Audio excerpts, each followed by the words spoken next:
first getting started in cross stitch, you might wonder, what kind of hoop should I use? You see lots of different options here. I'm going to go through from the most basic, your standard wooden hoop, to the plastic hoop, Q-snap, cheap scroll frame, and then a nice wooden frame. So the wooden hoop is good for if you're wanting to work in small areas at a time. If you need it small and easy to travel, you can easily put this in a bag and take it with you, and it's pretty compact. It's kind of just an all-around workhorse, and I use these a lot still in my stitching. Even though I have the nicer, bigger frames, this is still, depending, you know, if it's a little small thing that I'm just going to be working on, a big piece of fabric like this, I probably would not use a hoop. Just for personal preference, I would use one of the frames if the project was this large. But you can get to the other end too when your project is too large to use a frame. And then I come back to the wooden hoop. So you can just kind of tuck the extra fabric around the sides, roll it up, clip it up, whatever you need to do to get it out of your way, and take it off the hoop when you're done for the day, so you don't get these permanent hoop creases in here that get a little bit dirty and hard to remove. So next I wanted to show you the plastic hoop. This is very similar to the wooden hoop, but when you use it properly, it can actually hold tension quite a bit better. So the main difference is that the inner hoop has this little lip on the edge of it. So when you nest this inside there, it can't go all the way through. It just kind of sits in place right there. If you look really closely, it says this side up right here. So a lot of people, including me, when you first, use this hoop and you don't think anything about it, you would assume that these two parts go together and that that's the back, because it fits that way. But that little lip there is actually intentionally supposed to be the top so that it can hold your fabric extra tight. And I'll show you what I mean. So put that inner hoop under your fabric, open this up big enough that it can come all the way around it. You might have to kind of stretch it if your fabric's extra stiff, like mine is. There we go. So now, when you pull on your fabric to make it tighter, it's actually locking that lipped layer into place, so it's not going to go anywhere, and it's going to hold your tension a lot better than the plain wooden hoop. It's a little bit trickier to set up. It takes a little bit longer, but this, I definitely use the plastic ones if it's a project I'm going to keep in the hoop for a little while, versus the wooden one if it's just a little afternoon project that I'll be finished with and don't need to keep it in the hoop for that long. So this one, again, just go all the way around it, pull the fabric through to keep it taut, and then this will hold a nice tension for you and not slip out. If you notice you're using one of these plastic ones and you keep losing tension, it just keeps sagging on you, you probably have that inner ring upside down. So this is the plastic hoop. As I said, this is good for projects that you're going to just keep in the hoop for a stretch, and it's a nice upgrade from the wooden one when it's used properly. Now we're getting to the good stuff. This is a Q-snap. They are made out of PVC, and they have these sliders that kind of clamp on the sides. If you take all those off, then you can see the inside of it is actually made up of lots of little pieces that you can take apart and rebuild to different sizes. So you can see, as I'm kind of stretching this joint apart here, there's like a little 2-inch piece here. If I wanted, right now this frame is set up to 11 by 14. If I wanted it to make it smaller, 8 by 10, or even smaller than that, you just take out any of those little segments or reconfigure, reassemble like a puzzle until you have the size you want. You can make this square, you can, all kinds of different combinations. And if you buy more of them, I think I might have started out with like a 6 by 6 and an 8 by 8, and just over time I would combine the pieces together to make these, even larger shapes. So to put your fabric on a Q-snap, you will put the frame underneath it, kind of feel around the edges where your frame feels like it is, and then grab your side piece and just snap it on top. These are my favorite for working with because you can get them really tight. You can tell I'm even getting, well, once I have this all the way on there, most of the hoop rings out, which is hard to do without an iron. So do this on all 4 sides, and as I snap it down, I'm kind of rolling it away from me to add a little bit of tension. And then here's the last side, snap it on, roll away. And then this is ready to go. This is 100% my favorite thing to stitch with. The only downside is it's a little bit heavier than the wooden hoop. If you tend to have arthritis or carpal tunnel or something like that, and this weight is uncomfortable for you, then a wooden hoop or a plastic one might be a better choice. Or if you can look into getting a stand that can hold it for you, and then you don't have to hold it at all while you work. But otherwise, if you can handle the weight, or you can rest it on your leg or your stomach, something like that, while you're working to take some of that weight away.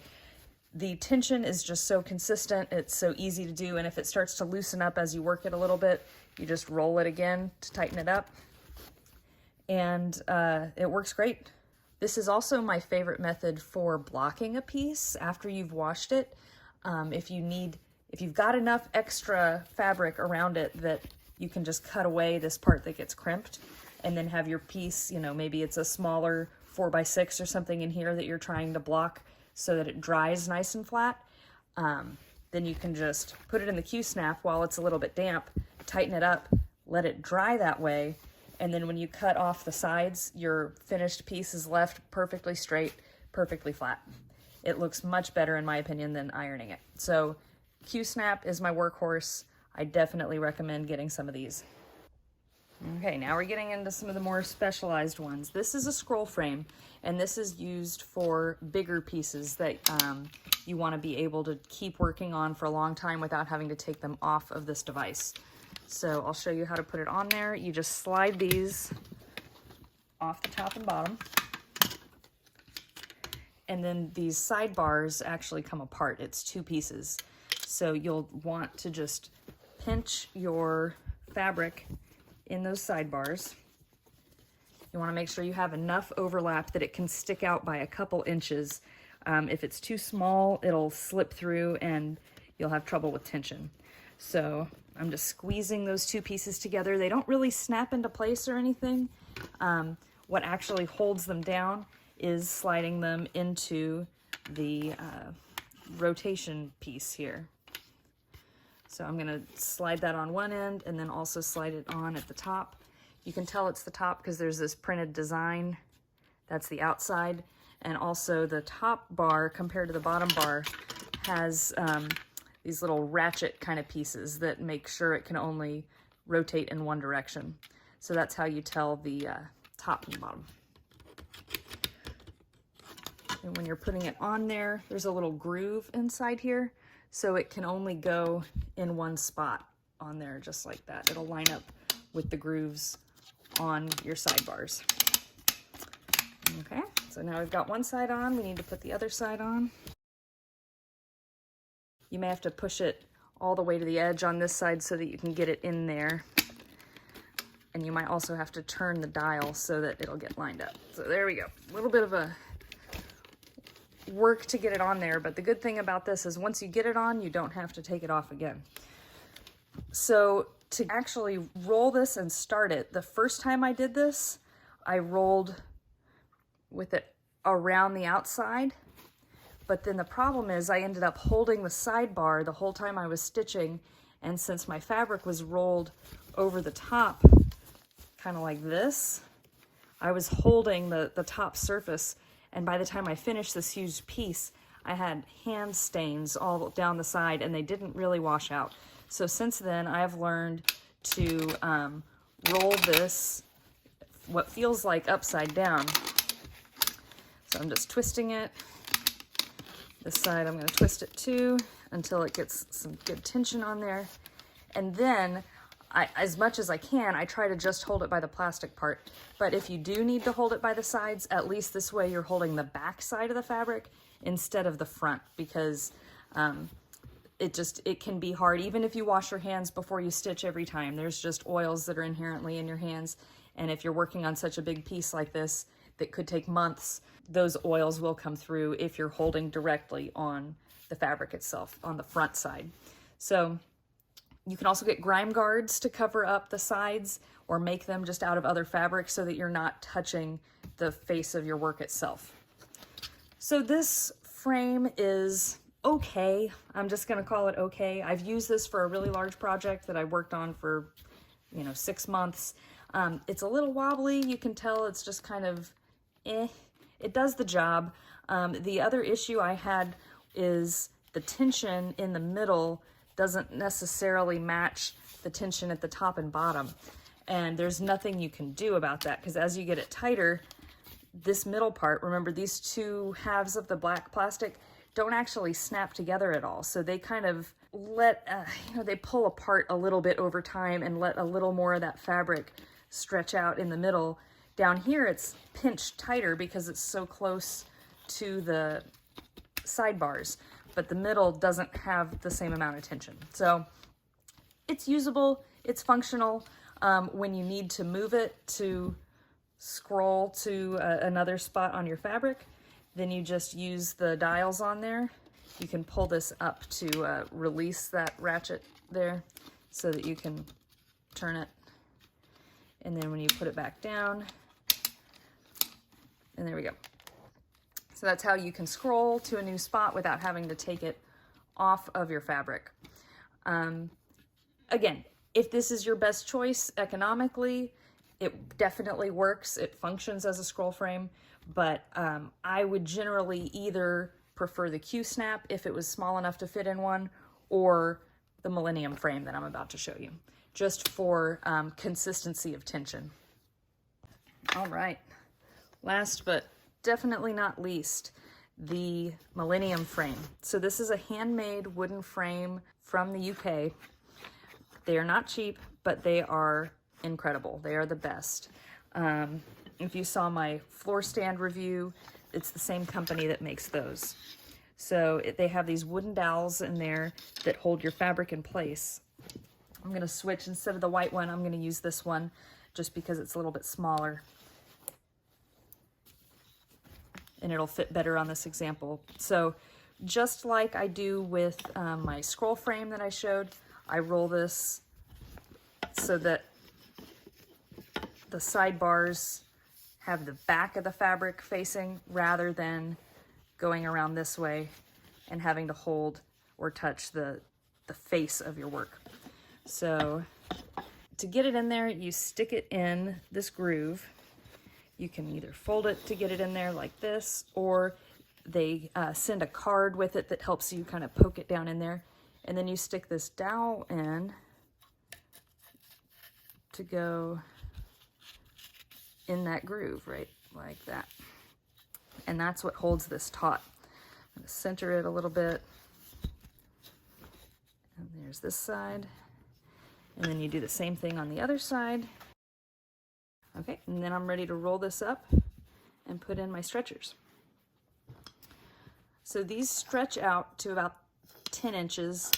You'll put it in and you'll get all 4 sides of it in before you start stretching it out. So I'm actually gonna collapse this down even smaller so that I have some wiggle room to play with in here. All right, and then once you have all 4 sides in the frame, tighten these down, and that's gonna stretch it out. All right, so you can probably tell this is incredibly stable. There's none of that torque kind of twist that the plastic frame had. This is just super, super stable, super even tension, even across the middle. It doesn't have any of that sagging problem. Whenever you're ready to work on it for the day, you just give it a little extra crank, so it's just completely drum tight.